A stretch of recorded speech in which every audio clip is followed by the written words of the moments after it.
that's changing? And will it change this election? Will one of these two walk away with an endorsement before they leave Michigan this week? All kinds of questions for our panel as Mailman joins us, former legal advisor to President Trump.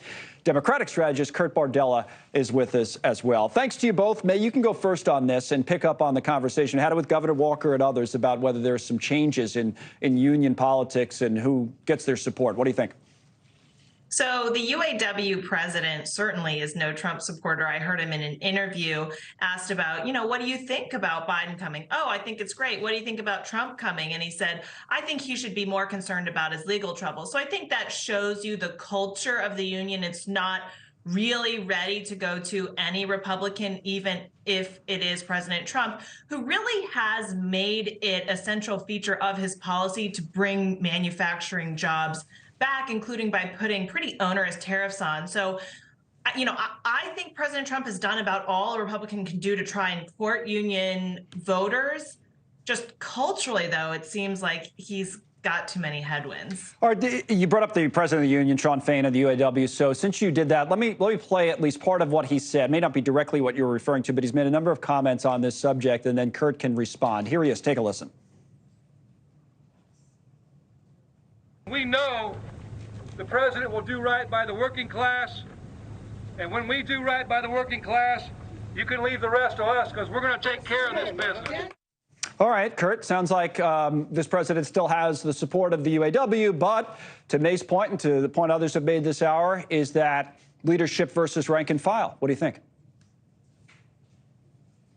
Yeah, I think there's always a little bit of a divide actually between leadership and rank and file. I think ultimately how the rank and file reacts to this politically and whether there is a political benefit for either President Biden or Donald Trump if he ends up being the Republican nominee, it just depends on how this deal goes down. When there actually is a deal, when this ends, who really got the best of who. If the workers get a good deal out of this, I think that it won't be lost on them that there was President Biden standing literally with them on the picket line. If they feel like that the leadership caved or gave away the store a little bit to appease the big business side of this thing, then they're going to have some consternation and bad feelings about that. So ultimately, the devil's in the details. How this deal goes down is going to really determine who gets the political benefit. Yeah, no, I think that's fair. And May, to this point, for Republicans at least, or for Donald Trump in particular, is it, as I think Scott Walker was arguing, basically, hey, it's a style for these types of people, or does there need to be some substance? In other words, to go back to, again, what Fain was saying, another headline from The Hill on what Fain said is that we expect actions, not words. Again, I understand he's in leadership, but when he was asked about it more specifically, he says our endorsements are going to be earned. We've been very clear about that, no matter what politician. So the good news for a Republican, if you're listening to that, is that the door is open. Maybe it wasn't before. But how do you earn it? Or do you just rely on style and kind of talking to the middle class, being a man of the people type of candidate? Is that enough, May? Well, I think the words are not going to match the policies here because there are conflicting interests. So President Biden has been very supportive, both his Department of Justice and litigation and his own policies toward the EV agenda.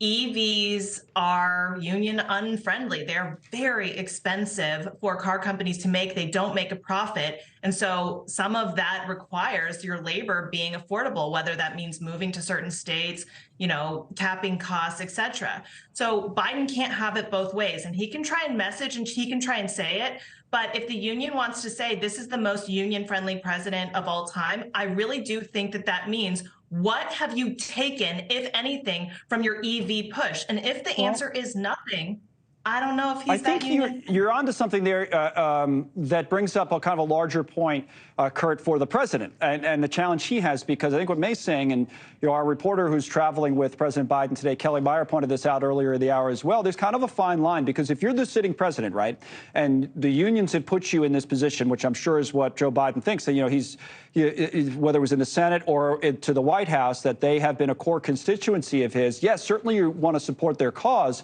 but you're the sitting president. And if this strike drags on for a long period of time, you've got an economic problem on your hands. So how do you walk that fine line, Kurt?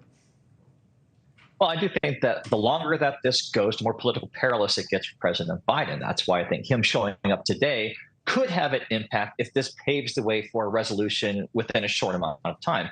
If he shows up today and there's not a resolution for 3, 4, 5 months, well, Right. then there's kind of a diminishing return there, right? It's like, well, you went there, but nothing happened. Like they said, they want actions, not just words. The symbolism is great. I think it's a good play. I think it looks good for President Biden. I don't think there's any inherent danger there, but you got to have the action to follow up. And so that will ultimately, again, like I said before, if this deal gets done, if this doesn't drag on through the holidays, if the economy doesn't take a big hit, Biden can come out looking like a winner. Sure. If nothing happens, he comes out looking powerless. Of course, because Thank you for watching. Go to newsnationnow.com to find News Nation on your television provider. And don't forget to click the red subscribe button below to get more of News Nation's fact-driven, unbiased coverage.